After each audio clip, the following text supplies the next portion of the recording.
Hello everyone, welcome to the class. Up to now we have discussed about so in the previous session what we have discussed is, so whenever the subject, the material is subjected to uniaxial stresses, okay. Up to now we have discussed about whenever the material, whenever the object or workpiece is subjected to uniaxial forces. Suppose, what does it mean that I have a element here, okay, which is a having a rectangular shape, okay, like this one. So up to now we have discussed about we have dealt about what happens, how the material behaves whenever we apply the axial forces, okay. Up to axial forces only, we have considered only axial forces. The force of the direction of force is parallel to or is same as axis of the beam, okay, axis of the beam or axis of the shaft. So up to now we have discussed about the uniaxial forces, okay. Whether it is bars of varying cross sections, or whether it is bars of composites cross sections, or if in case of thermal stresses also we have discussed about the only uniaxial stresses, okay. And now we are furthermore we just go through the advanced stage of what will happen. Why? Because what will happen if in case of complex stresses nothing but either it may be biaxial or either it may be triaxial. So what will happen? So why? Because in practically all what we have what we have discussed is not applicable for the practical, okay. It's practically it's very rare cases, okay, not universal. That's fair. So in practically whenever the body is exposed to some certain environment, definitely there will be some two or three forces are, okay, not only is the three or more forces are willing to imposed, okay, willing to impose on a particular body. So that's why reason uh, we just go through analysis with biaxial or plane stress system. So okay, so what does it mean? That it means that we just consider an element in a one plane, okay, one plane here. In x-axis, one kind of some amount of force has been applied, and at the same time some y-axis also, at the y-axis also some amount of force has been applied. Suppose what we call sigma x, which is applied in the x direction, and sigma y, which is applied in a z direction, okay. Suppose biaxial, so two axis or the plane stress system, we can call it as a two axis or the plane stress system. So what does it mean? All the stresses will be developing in one perpendicular plane. Perpendicular plane is nothing but the, suppose all the stresses are developing in the perpendicular, so all these two stresses are developed in or acted on a perpendicular plane. Suppose the x direction, sigma x is which is acted on the x direction, and y which is perpendicular to the x, that is y, okay, sigma y, okay. Examples as beams, shafts, any thin members, okay. These are the examples, okay. And then next, what is suppose how do we measure how do we specify the stresses, okay. In case of plane stresses, plane stress nothing but the two biaxial stresses, 2D, okay. Not only uh, up to previous classes we have discussed about the 1D dimension, only one dimensions only, okay. Which is the stress are acting on only one axis only, one axis, okay. In here we are applying the forces in here two directions, x direction as well as the y direction. If in the case two direction, definitely we the 2D stress tensor is nothing but the how do we specify the how much the stress is developed, how much of stress is induced within the body, okay. So how do we specify, how do we measure how do we specify the stresses? uh, in case of we just to put in a matrix form, sigma x, tau xy, here tau yx, okay. tau yx and tau sigma y. Tau is nothing but the shear stresses. Okay, sigma x, sigma y is nothing but the normal stresses. Okay, here the two kinds of stresses are there. First one is the sigma x, and second one is the tau xy. Tau xy. So sigma x is the sigma y. We can call it as a normal stressor, which are directly acting over the surface of the plate, over the surface of the beam. Okay, and at the same time, tau xy or tau yx are called as shear stresses. Shear stresses are nothing but what is meant by xy. The suffix xy. Tau suffix xy is the shear stress of x in the direction of y. Okay, the x which represents the first term which represents the what is the element of the stress, tau x. Okay, y which represents the direction. Okay, the practical meaning of tau xy is nothing but the shear stress of x. Okay, the shear stress of x in the direction of y. Actually, the shear stress of x which is acted in the direction of y. Okay, here also tau yx is nothing but the shear stress of y in the direction of x. Okay, got my point? Tau xy is the shear stress of x in the direction of y. As at the same time, tau yx is the shear stress of y in the direction of x. Okay, and sigma x, sigma y, the normal stresses. So how do we specify that? Suppose we just consider an element here again, and sigma x are directing sigma x. Okay, which is acting along the normal, and sigma y which is acting at the perpendicular to the surface. Okay, or perpendicular to the sigma x. So here at this parallelly or contemporarily, what happened is due to normal stresses, again one more stress is there. So shear stress will be acting. So that shear stress, how do we specify? How do we specify is suppose shear stress are not actually before going to that, normal stresses are acted perpendicular to the direction, perpendicular to the surface. Okay, అర్థమవుతుందా? Normal stress అనేవి ఒక surface of the plate కి perpendicular direction లో ఉంటుంది. Okay, అది shear stress అయితే ఒక surface కి ప్యారలల్ డైరెక్షన్ లో ఉంటుంది. Okay, so what does it mean that obviously the normal stress are always normal stress are directed perpendicular to the surface. Okay, okay, these are the this force is perpendicular to this surface. Okay, and at the same time, what the shear stress is which is acted over the parallel to the surfaces. Okay, parallel to the surfaces, tau xy. All shear stresses are parallel to the surfaces. All normal stresses are perpendicular to the surfaces. Suppose at the same time, just to have a look at this diagram. Suppose the sigma x, sigma y, obviously sigma x, sigma y, which are acting in the respective x and y directions. Okay, respectively. Sigma x which is acting in x direction. Obviously, sigma x also acts in the negative x direction. Okay, only uniform axis. Okay, and the sigma y also acting along with the y direction.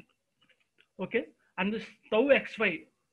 Okay, tau xy which is acted parallel to the surfaces. Parallel to surface is nothing but the tau xy.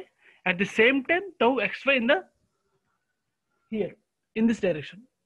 Okay, in this direction. Here two stresses are there. First stress are tau xy, which is acted in the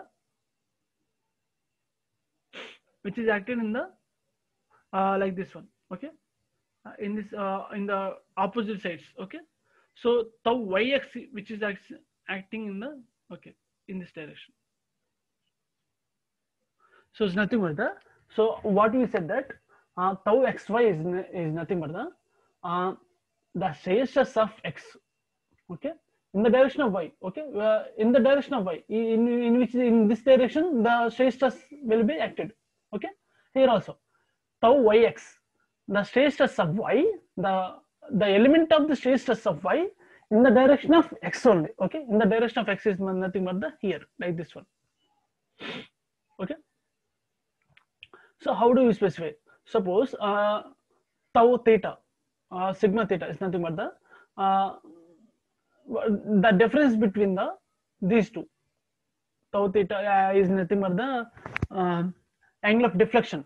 Okay, angle of deflection, and these are the horizontal components. How do you specify that? Horizontal components by taking the summation of all these shear stresses, we just assume the tau theta.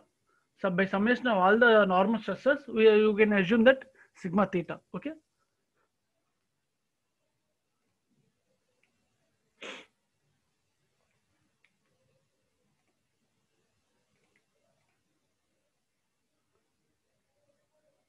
Here also, in a member, or normal stresses are balanced by force equilibrium, and the shear stresses are balanced by the moment of equilibrium. Moment equilibrium is nothing but the here most important point is this one. Okay, so in a member or suppose what we are considering as an objective or a piece, okay, the normal stresses are balanced by the force equilibrium. Okay, what are the shear stresses are balanced? Moment equilibrium. How? Why? Because how it happens? Can anyone guess? Why? Because the normal stresses are what I earlier said was the normal stresses are parallel acting perpendicular to the direction. Okay, so that's why reason just can here normal stresses are acting in a perpendicular direction, like this one. Okay, in this direction normal stresses are acting on a perpendicular direction, and then shear stresses are acting over the parallel to the direction here, like this one. Okay, and obviously which is equals to here shear stresses are acting in this parallel to the surface.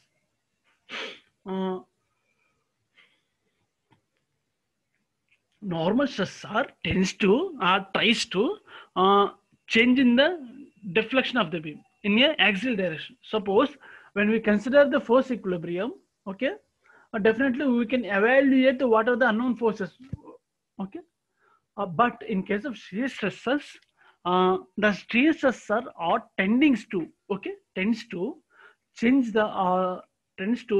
the body in a rotation. Okay, change the body in a rotational manner. So obviously there will be some moment will be induced. Okay, over the surface. Obviously, why? Because the couple is nothing but the two forces which are acting in a particular direction. We can call it as a couple. Okay. At the same time, movements force into perpendicular displacement. Okay. Obviously, these shear stresses are tending to rotate the body in a some direction. Okay. These shear stresses are rotating in a anti-clockwise direction. Suppose. Okay, obviously there will be some kind of movement will be induced. There will be a chance of getting some amount of movement.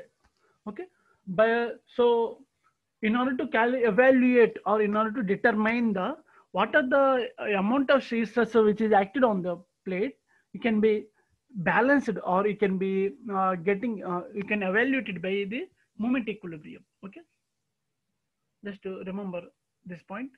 In a member, our normal stresses are balanced by the force equilibrium, and in the shear stresses are balanced by the moment equilibrium.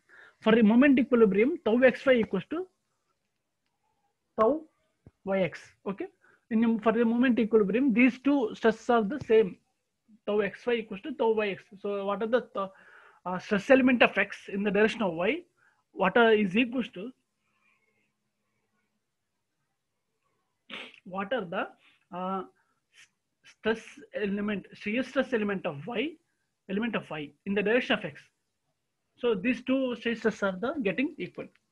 For the 2D stress tensor is nothing but the stress matrix. Okay, tensor is nothing but the stress matrix. How do you representation of stress? Okay, there will be a total of 4 stress components available. Among 3 are independent components. Okay, among them 3 are independent components. One is dependent. Okay, obviously in the 2D stresses, 1, 2, 3, 4. 4 elements are there: sigma x, sigma y, tau x y, tau y. For in case of moment equilibrium, what will happen is these two stresses are getting equal. Okay, these two stresses are getting equal. So we can call united as one. So obviously there will be 3 elements are there: sigma x, tau xy or tau x or sigma y. Okay, I said that. A horizontal shear stress is due to external loads. A vertical shear stress of opposite nature develops for balancing complementary shear stress is nothing but the uh, what are the horizontal shear stress is due to external loads. Okay, a vertical shear stress is opposite nature develops the balancing of complementary shear stress is nothing but the here these horizontal shear stress are due to external stresses. This horizontal shear stress are due to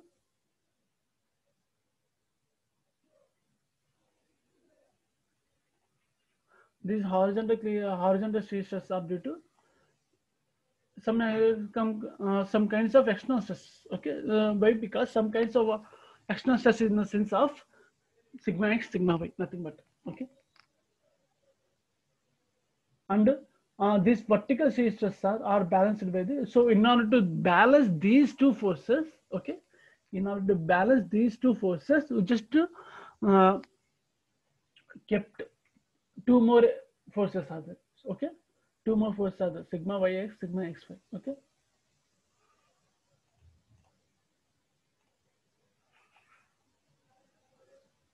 Here it is. The stress components are inclined plane. If in case of inclined plane, these are the inclined plane is nothing but the here. This is the inclined plane. Okay. Sigma tau theta and sigma theta. The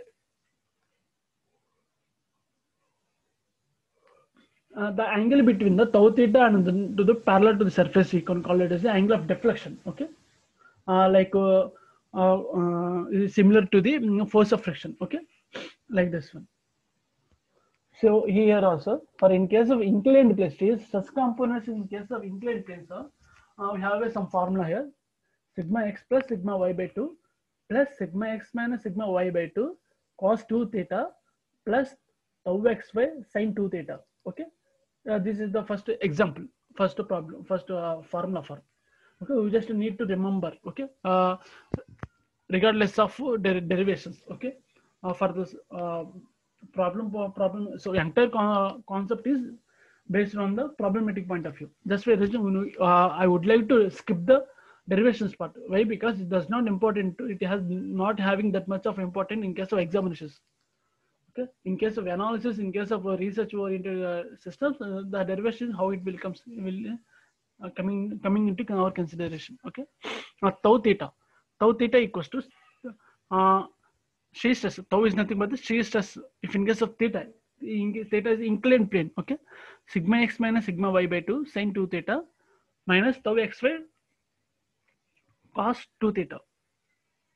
Okay, above formulas are valid only for the given basic element. Okay, this basic elements. Okay, suppose uh, suppose we have some question here. 30 megapascal which is acting on a x direction and 20 megapascal which is acting in a y direction, and the theta will be the 60 degrees. Theta will be the 30 degrees. Okay, the angle of inclination of theta will be the 30 degrees. Okay, the sigma y equals to 60 ampere. Here also sigma x equals to minus 30 ampere. Okay, what we have given data is, so here also here here also the amount of the stressor or induced the force is it is a compressible way. That's why reason we just taking it as a negative way. Okay, and the sigma y we can call it as a tensile way. So here we have here two sign conventions is there. Sign conventions are there. First one is the in a tensile nature, the whenever the forces tends to in a tensile nature, the sign convention will be the positive. Okay, whenever the force is in a compressible nature, the sign conventions are negative. Okay, the here also this 30 megapascal the amount of force will be in a compressible way. That's why reason we just taking it as a negative. Okay, and then sigma y is the 60 MPa, and the shear stress equals to minus 20 MPa. Okay, all theta equals to 60 degrees. This data has given in the problem. Okay, theta equals to 60 degrees. The inclination has given in 30 degrees, and tau xy equals to minus 20 MPa. And then tau theta equals to sigma x plus sigma y by 2. Just in case inclined plane, you just submit all the given data here. Okay, and here also sigma xy tau xy is y, because y in case of negative direction, y negative, just took a negative sign because for the shear stress, if in case of clockwise direction, we just taking it as a negative. The shear stress which is tends to rotate the body in a anti-clockwise direction. Okay, anti-clockwise direction, the sign convention will be positive. If in case of clockwise, the sign convention will be the negative. If in case of anti-clockwise, the sign convention will be the positive. Obviously, here also theta equals to 60 degrees. Tau xy is minus 20 MPa is nothing but the negative sign. Negative sign nothing but the which the clockwise direction. The shear stressor which are tends to rotate the body in a clockwise direction. And the next we need to calculate the sigma theta and tau theta. Okay. Sigma theta is nothing but we have a formula sigma x plus sigma y by 2 plus sigma x minus sigma y by 2 cos 2 theta plus tau xy sin 2 theta. Okay, we have a formula. So we have a data here. We have a formula by simply just substitute all the values of the every element. Okay, we know the value of sigma theta equals to 20 into 18 MPa. Okay, here also. If in case of tau theta equals to sigma x minus sigma y by 2 sin 2 theta minus sigma tau xy cos 2 theta. Obviously, there will be we have a every value of the every element here. So negative means here would be in opposite direction. Okay, so here we just consider it as a negative, but by substituting the negative and the obtaining the final answer also negative. So what does it mean? That it means that what are the we just taking assumption is wrong. Previously, what are the assumptions wrong? So which is anti-clockwise. Okay, not a clockwise. Okay, anti-clockwise. That means negative means shear should be in opposite direction. Okay, and the one more example is there. We have a stress element like this one. Okay, in inclination in direction, tau equals to 20 MPa and the sigma equals to 45 MPa. Sigma x is sigma y. We need to calculate these two, and the tan theta equals to 4 by 3. Okay, 4 by 3 is nothing but the for the triangular 3, 4, 5. Okay, the opposite side will be the 5 centimeters. Okay, theta equals to 53.13. Just shift the tan inverse of 4 by 3. Okay, and tau xy equals to 0. By substituting all the for all these values in terms of formula, we just getting the sigma x sigma y plus sigma x minus sigma y into minus of sigma 0.28. Okay, this value will be this one. Okay, here just getting simply this side 0.72 sigma x, 1.28 sigma y. Okay,